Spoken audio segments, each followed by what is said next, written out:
यहाँ आपको बताएं कि एमकेएम ने कराची में फ़लस्तीनियों से यकजहती के लिए रैली निकाली है, जहाँ पर उन्होंने सियासी जमातों से राबते भी शुरू कर दिए हैं। फारूक सत्तार की ज़ेर क़यादत वफ़द ने पीपल्स पार्टी के रहनुमाओं से मुलाकात की है। तफसीलात हासिल करेंगे डॉन न्यूज़ के नुमाइंदे इमरान अहद खान से। इमरान, बताइएगा क्या तफसीलात हैं और मुलाकातें कहाँ तक पहुँची?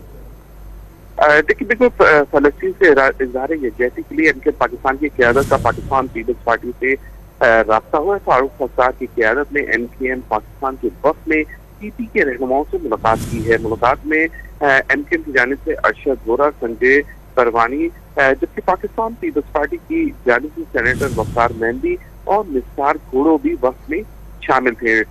फारूक सत्तार ने पीपी की क़यादत को कल रैली में शिरकत की दावत दी है, जबकि फ़लस्तीन के मामले पे अलग अलग नहीं, सबको मिल के जद्दोजहद करनी चाहिए, डॉक्टर फारूक सत्तार का कहना है। जबकि उनका ये भी कहना है कि तमाम मामला जो हैं अगर सियासी बुनियाद पे अगर देखे जाए तो ये सारे मामले जो हैं अगर इज़हार यकजहती की एक प्लेटफॉर्म से ही एहतजाज किया जाए तो दुनिया भर में अच्छा मैसेज जाएगा। जी, फ़लस्तीनियों से यकजहती के लिए रैली निकाली जाएगी और इसी के पेश नज़र ये मुलाकातें हुई हैं। तफसीलात बताते हैं इमरान, आप बहुत शुक्रिया आपका।